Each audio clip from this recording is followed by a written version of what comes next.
बचपन में अक्सर हमारी दादी नानी हमें ऐसी कहानियां सुनाया करती थी जिन्हें सुनकर हम एक अलग ही दुनिया में खो जाते थे। भूतिया घर, घरों में कैद आत्मा और उनके पीछे छिपी दर्दनाक कहानियां जो सिर्फ उन घरों ने ही देखी हैं।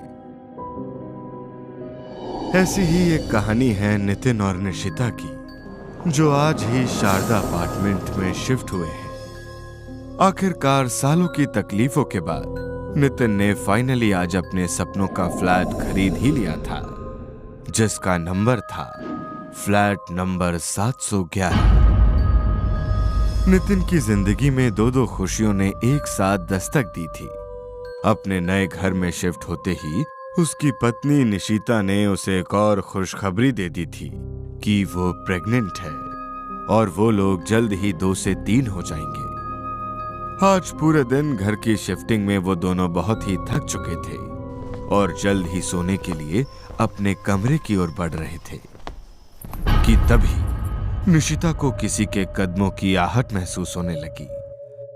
उसे लगा शायद थकान होने की वजह से उसे ऐसा भ्रम हो रहा है, इसलिए उसने उस आहट को नजरअंदाज किया और सोने चली गई। रात के करीब 2 बज गए थे, पर निशिता को नींद नहीं आ रही थी और वो थोड़ी थोड़ी देर में करवटें बदल रही थी। करवटें बदलते बदलते रात के लगभग 3 बज चुके थे कि तभी निशिता को अपने सिरहाने पर एक काली परछाई महसूस होने लगी, जो गहरी सिसकियां भरते हुए मानो किसी दर्द में रो रही थी। उस दबी हुई आवाज को सुनकर निशिता घबरा गई और उसने हिम्मत करके अपनी आंखें खोली तो उसके सामने कोई नहीं था। उसने चैन की सांस ली और वो फिर से सोने की कोशिश करने लगी कि तभी उसे दरवाजे पर जोर जोर से ठक ठक की आवाज सुनाई थी। इस बार वो घबरा कर उठी और नितिन को नींद से जगाने की कोशिश करने लगी। नितिन अपनी आंखें मसलता हुआ गहरी नींद से उठा तो निशिता ने उसे सारी बात बताई, लेकिन नितिन ने उसे निशिता का वहम समझकर नजरअंदाज किया। तुमने जरूर कोई बुरा सपना देखा होगा निशिता, ज्यादा मत सोचो और आराम से सो जाओ। टाइम तो देखो, रात के 3 बज रहे हैं।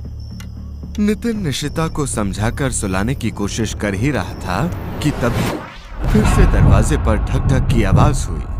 इस बार नितिन और निशिता दोनों को वो आवाज बिल्कुल साफ सुनाई दे रही थी। नितिन और निशिता उस दस्तक को सुनकर बहुत घबरा गए, क्योंकि आज इस घर में उन दोनों का पहला दिन था। नितिन हिम्मत करके अपने हाथ में एक छड़ी लेकर धीरे धीरे दरवाजे की ओर बढ़ा और उसने जैसे ही दरवाजा खोलकर देखा तो उसकी नजर कॉरिडोर में रखी एक बास्केट पर पड़ी, जो एक चादर से ढकी हुई थी। नितिन उस बास्केट को देखकर थोड़ा कंफ्यूज था। वो हिम्मत करके उस बास्केट को निशिता के पास लेकर आया।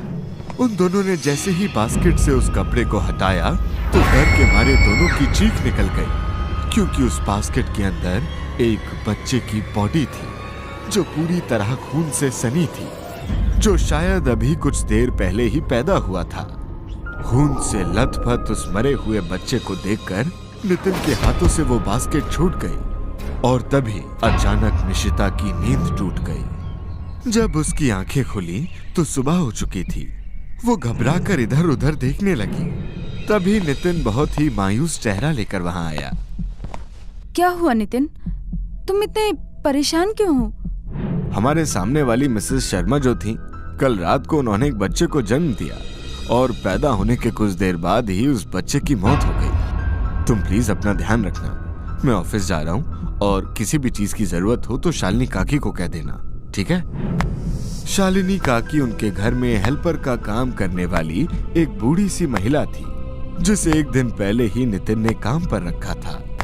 नितिन की बात सुनकर घबराई हुई निशिता शालिनी काकी के पास जाकर बैठ गई, जो उस वक्त निशिता के लिए नाश्ता बना रही थी। परेशान हो कल रात के सपने से? हाँ, क्या? आपको कैसे पता? मैं सब जानती हूँ। वो उसके बच्चे को तो ले गई, लेकिन तुम अपने बच्चे का ध्यान रखना। कौन ले गई? उसके बच्चे को? क्या कह रही हो आप? सब समझ जाओगी, चौकन्नी रहना। वो आके दस्तक जरूर देगी। शालिनी काकी की बात सुनकर निशिता असमंजस में पड़ गई कि उन्हें उसके सपने के बारे में आखिर कैसे पता चला और वो किस औरत की बात कर रही है। शालिनी काकी अब नितिन और निशिता के साथ उनके घर में रहने लगी थी। निशिता की प्रेगनेंसी में वही थी जो एक माँ की तरह उसका ध्यान रख रही थी। लेकिन जब से निशिता इस फ्लैट में शिफ्ट हुई थी, उसे हर रात वैसे ही अजीब सपने आते थे। कभी उसे खून से सने एक छोटे बच्चे की लाश नजर आती थी, तो कभी एक बच्चा माँ माँ कहकर उसे पुकार कर अपने पास बुलाता था। उस घर में रहते हुए उसे अब 8 महीने बीत चुके थे और हर बीतते दिन के साथ उसका शरीर बहुत ही कमजोर पड़ता जा रहा था। उसकी प्रेगनेंसी का 9वां महीना चल रहा था। एक रात वो खुद को ब्लैंकेट में भींचकर आंखें बंद कर लेटी हुई थी कि तभी उसे उसी औरत की कराहने की आवाज सुनाई देने लगी।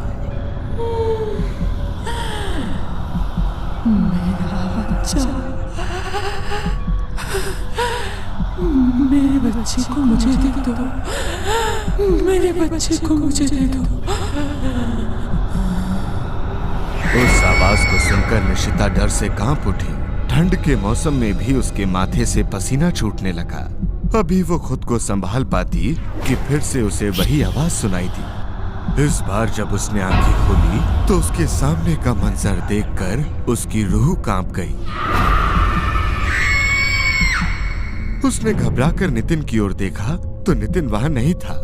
निशिता नितिन को देखने के लिए जैसे ही कमरे से बाहर जाने की कोशिश करने लगी तो वो साया उसके सामने आ गया और पलक झपकते ही वो साया निशिता की आंखों से ओझल हो गया। लेकिन तभी निशिता को अपने पेट पर किसी का हाथ महसूस हुआ। वो औरत उसके बगल में लेटी उसके पेट को अपने हाथों से सहला रही थी और बड़ी ही डरावनी आवाज में लोरी गुनगुना रही थी। निशिता को देखकर वो बड़े ही अजीब तरीके से मुस्कुराई। उसके बड़े और गंदे नाखूनों की खरोंच से निशिता के पेट से खून बहने लगा और निशिता दर्द से बहुत तेज कराहने लगी।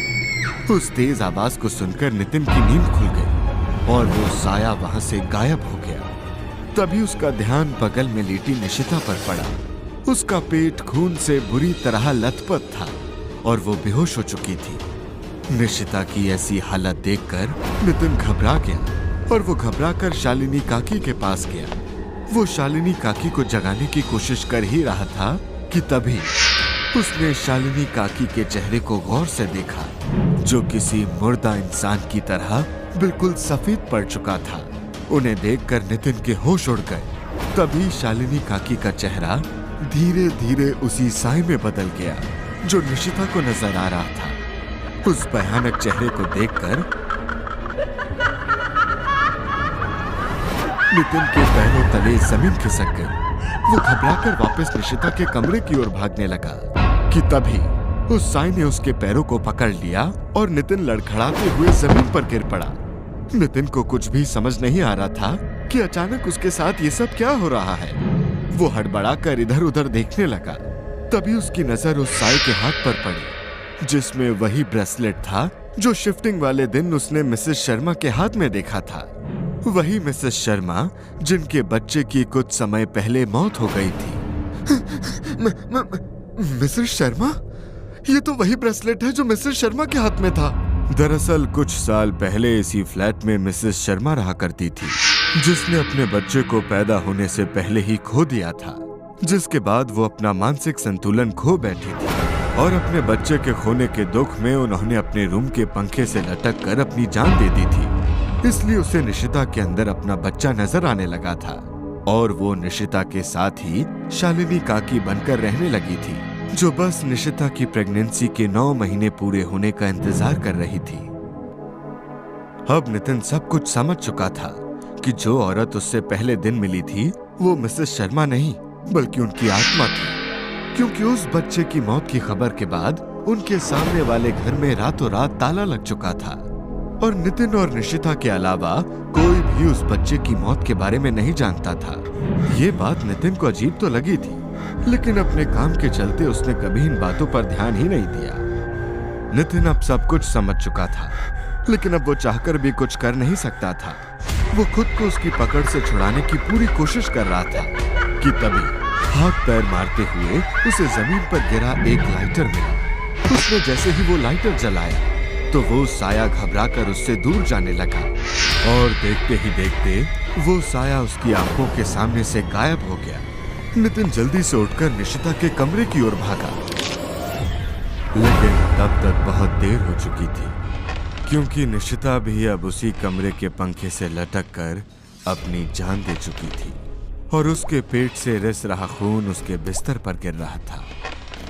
शायद निशिता बच पाती अगर नितिन ने उसकी बातों को समझा होता, अगर मिसेस शर्मा और उस बच्चे की मौत की कहानी पर उसने ध्यान दिया होता।